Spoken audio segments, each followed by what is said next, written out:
Emiliano Sala vives inquiétudes autour de la disparition du footballeur. Plus les heures passent, plus l'inquiétude grandit autour d'Emiliano Sala. Si le grand public ne connaît pas forcément son nom, les amateurs de football savent bien qui il est, un joueur d'origine argentine qui évoluait au FC Nantes et venait d'être vendu au club de Cardiff pendant le mercato d'hiver, au grand désarroi de son entraîneur Vahid Halilhodžić qui voulait le garder dans son effectif. Mais ce qui n'était jusqu'ici qu'une information sportive, certes accompagnée d'un fond de polémique, est en train de devenir un véritable drame puisque l'avion qui emmenait le joueur de Nantes à Cardiff a totalement disparu des écrans radars.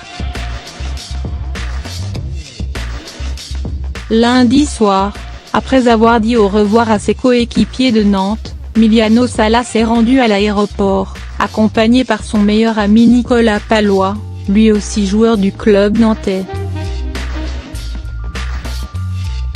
Il a embarqué seul dans le petit avion privé qui devait l'emmener à Cardiff et à partir de 20h, le contrôle aérien a perdu tout contact avec le pilote.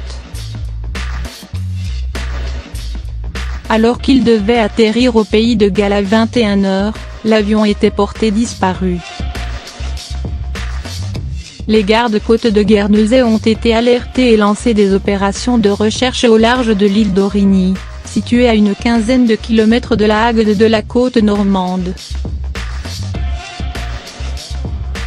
2 hélicoptères et plusieurs bateaux sillonnent le secteur à la recherche d'éventuelles traces de l'avion dont Emiliano Sala était l'unique passager. Les gardes-côtes anglais se sont joints aux opérations mais à 2h du matin, les conditions météo se sont dégradées, pluie verglaçante, nuages bas et, obligeant l'arrêt des recherches. Elles ont repris ce matin, avec l'aide de la Marine nationale, mais en ce début d'après-midi elles étaient toujours infructueuses. John Fitzgerald, chef des opérations de recherche de Channel Airlines Air Search, a déclaré ce midi dans SoFoot que les chances de survie d'Emiliano Sala et du pilote étaient très réduites. S'ils sont réellement dans l'eau, alors je vous dirai aucune.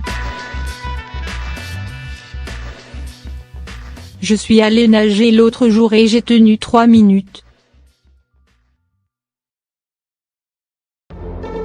Il fait excessivement froid dans ces eaux, une personne immergée ne survivrait probablement pas plus d'1 heure à moins d'avoir des protections.